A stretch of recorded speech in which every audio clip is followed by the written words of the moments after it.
Welcome back guys, siyempre PC Basic Tips ang ating channel. Kung di pa kayo nakasubscribe sa aking channel, please subscribe na kayo. Baka sa susunod na mga video, yung problema ng yung PC or printer, baka magawan pa natin ng video tutorial lang. Kahit pa basic lang yung ating ginagawang video, malaking tulong yun, lalo na pag mga bago pa kayo sa pag handle ng PC or printer.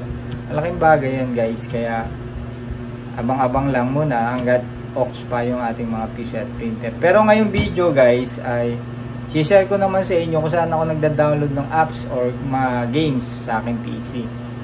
Makakatulong din sa inyo to, kahit basic information lang to. Kaya simulan na natin guys. Share ko na sa inyo kung saan website ako nagda-download ng apps at mga games ng aking mga PC. Let's go guys. Okay guys, syempre umpisa, punta muna tayo sa Google. Una natin gagawin guys, kung saan ako nagda-download ng mga apps dito. Alam ko maraming website na pwede pag-downloadan ng apps o mga games, pero dito ako nagda-download guys, dito sa website na to. Type nyo lang get into PC. Ito. Yan, get into PC. Tapos click nyo lang tong get into PC. Kaya kung makapansin nyo, lalabas na dyan. May mga ibang apps. Yan, may mga lalabas. Tapos makikita nyo, may search bar dito. Yan. May search. Click nyo lang yung search. Tapos kung ano apps yung kailangan nyo, i-search nyo lang. Pero kung mapapansin nyo, meron na rin dyan. Operating system, software categories, operating system. Pag click natin operating system, lalabas na dyan yung yung mga Windows 10, pwede nyo na i-download dyan. Windows 11, meron na pala. Latest yung Windows 11, April 2023, pre-download. Nandiyan dyan na lahat. Get into PC, search nyo lang sa Google, lalabas na yan. Meron din software category, mga software, traffic. Pero pag pag hindi nyo naman kabisado pa yung mga kung anong line ng apps ang kailangan nyo, pwede nyo i-rate search sa search bar. Yan, pwede nyo i-rate sa search bar. Kuwari Microsoft.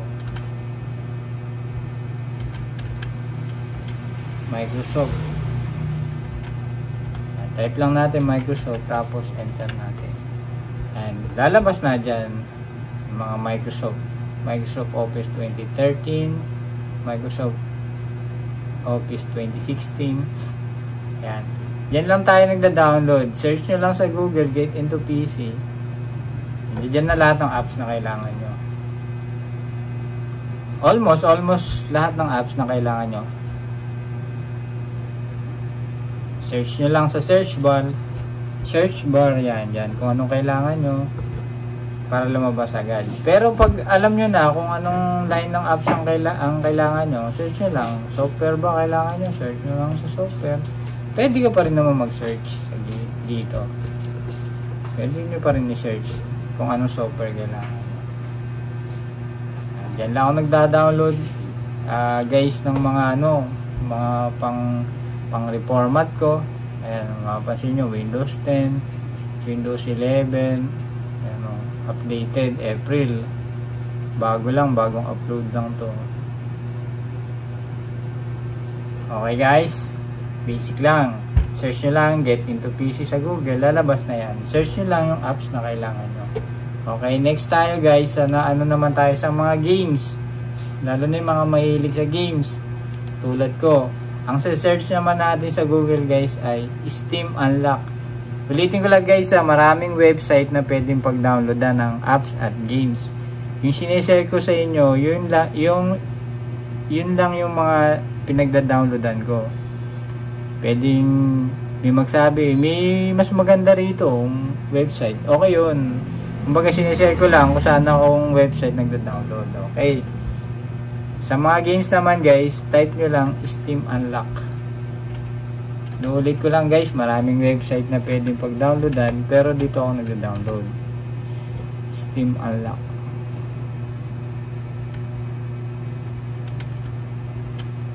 Type lang natin Steam Unlock, enter.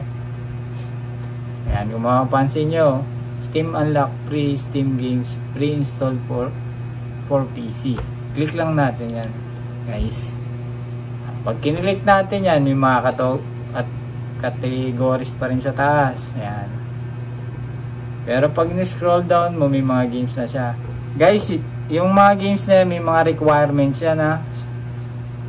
Para hindi masayang yung internet nyo o kaya pagod nyo pag nag-download kayo ng games. May mga ano yan eh. May mga ano yan, may mga tawag dito, may mga requirements para pagkaya ng PC nyo, pwede nyo install. Okay guys, naintindihan nyo ba? Kuwari click natin to. Kuwari ano tayo, GTA 5. Search lang natin GTA 5. GTA 5, tapos enter lang natin.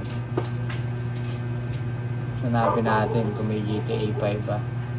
GTA 5 wala yata. GTA 5 GTA 5 wala, parang tinanggal na nila ang GTA 5. Ang meron lang Grand Auto Theft.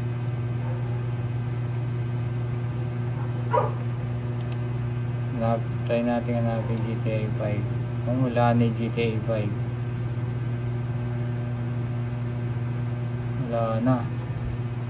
O kuwari, magbigay tayo ng example. Kuwari, kinilik natin yan. Tapos ayan, about the game. Ayan, makikita natin. Ang size niya, 1.26 GB. Mababa lang siya. Tapos, ito yung system requirements niya. Guys, ayan. Kung mapapansin nyo, pwede siya sa 7, mababa lang kasi. 7, 8, Windows 7, Windows 8, Windows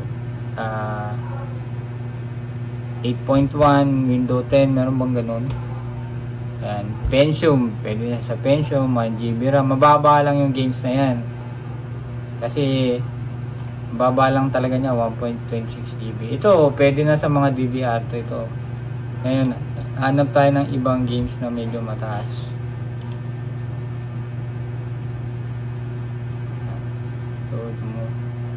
So, try natin to. Click lang natin. Alien Shooter. 100. Mababa lang din to guys. Mapapansin nyo, basta bawat games na iti-click nyo, may mga system requirements yun. Guys, ayan. Tingnan nyo muna yung system requirements ng games kung kaya ba ng PC natin. Ayan, parang yan, Windows 7, mababa lang siya. Intel Core, Duo, pwede na siya. 2GB RAM, 512MB video card, 200MB available space. Mababa lang. Yun lang, inulit ko lang uli guys, sa mga games, search nyo lang sa Google, Steam Unlock. At maraming website na pwedeng pag-downloadan. Sinare ko lang kung saan ako nagda-download ng apps at games. Okay guys, sana nabigyan kayo ng basic na info. Yun na nga guys, at na-share ko na sa inyo yung mga pinagda-downloadan ko ng apps or kaya ng mga games. Inuulit ko guys, maraming website na pwedeng pag-downloadan. Baka may magsabi dito, mas maganda doon. Oo, totoo yun. Malamang totoo kasi hindi ko naman alam lahat ng website. Kumbaga, yun lang yung kinalakihan ko na website.